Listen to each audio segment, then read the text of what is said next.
কেমন আছো তোমরা? আশা করি ভালোই আছো। তো কার কার বাড়ির ওখানে আজকে রিমঝিম ধারা হচ্ছে বলো? আজকে না একটুখানি রিমঝিম ধারার সাথে সাথে একটু হ্যাপিও আছে জানো তো, যেহেতু আজকে রান্নার ঝামেলা নেই, আজকে রান্না করতে হবে না। কি বৃষ্টি লাগছে দেখতে, এর জন্য একটু লক্সটা বের করে দিচ্ছি। আজকে রান্না করতে হবে না, আজকে একটু নিমন্ত্রণ আছে, বুঝেছো? এর জন্য কিন্তু কী করে যাব বৃষ্টিতে সেটাই ভাবছি। কী করে যাই বলো তো? আর না গেলেও যারা আয়োজন করে তাদের তো অসুবিধা হয় বলো, সবাই যাবে সেইভাবেই তো আয়োজন করে, আগে থেকে তো জানে না যে বৃষ্টি হবে, লোকজন আসবে না বা কিছু। তবে রান্না করব না বলে এরকম এইভাবে আমি ক্যামেরা ধরে ধরে ভিডিও করে এক হাতে ভিডিও করে আর এক হাতে কাজ করে এসে নিয়ে নিয়েছি। দেখো গামছার টুকরো, যে আজকে রান্না নেই বলে ভেবো না যে কাজ নেই। দেখো আজকে রান্না নেই বলে ভেবো না কাজ নেই, আজকে হচ্ছে এগুলো কাজ নেই বলে এইগুলো করছে, মানে যেদিন যেদিন না রান্না না থাকে সেদিন সেদিন আদার্স কাজগুলো করি জানো তো। তো আয়নার মধ্যে জল ছিটে ছিটে কেমন একটা সাদা সাদা একটা টাইপের হয়ে যায় বলো, না পরিষ্কার করলেও তো হয় না।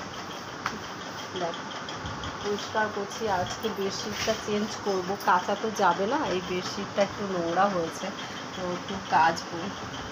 দেখো মানে এটা হচ্ছে রাফ ইউজ করা হয় টিভির ঘরে, তো বসার ঘরে, তো সেই কারণে এটা একটু বেশি নোংরা হয়। আর ওই যে উনি দেখছে ওইখান থেকে, দেখো কেমনভাবে দেখছে, দেখতে পাচ্ছ?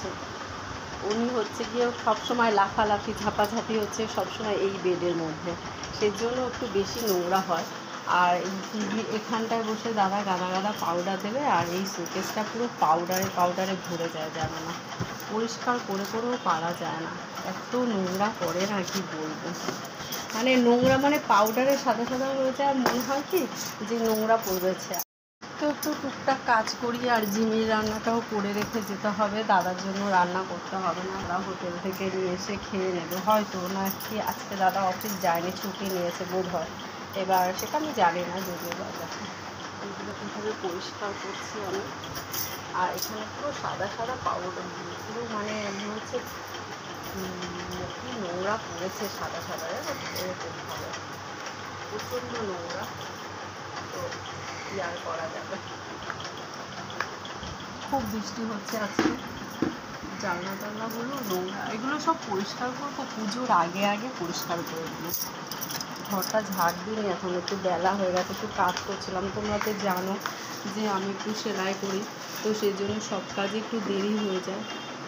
যে ওষুধটা ভর্তি আছে, একটু ফুরিয়ে গেছে নাকি, তো সেই কারণে একটু সব কাজে দেরি হয়ে যায় জানো তো, মানে কাজ না করলেও হয় না। একটা সুন্দর একটা জিনিস বানিয়েছি, সেটার জন্য একটুখানি টাকা ধার নিতে হয়েছে, সেই টাকাটা শোধ করবো বলেই ব্লাউজের কাজটা শুরু করেছি আমি। ব্লাউজের কাজটা করে করে টাকাটা শোধ করব, আর কিছু টুকটাক জমাবো, যেমন জমাই সেরকম জমাবো, যেটুকু পারবো জমাবো, আর ব্লাউজের সেলাইটা করে ওই টাকাটা শোধ করব। মানে একটা গোল্ডের জিনিস কিনেছি, যা দাম বেড়ে যাচ্ছে গোল্ডের, বুঝেছো? তো তোমাদের সাথে শেয়ার করা হয়নি জিনিসটা, কিন্তু কি বলো তো, টাকাটা যেহেতু ধার করে করেছি তো সেই জন্য শেয়ার করলাম না, টাকাটা শোধ হয়ে গেলে শেয়ার করব। তো বলো তোমরা কে কী খেলে?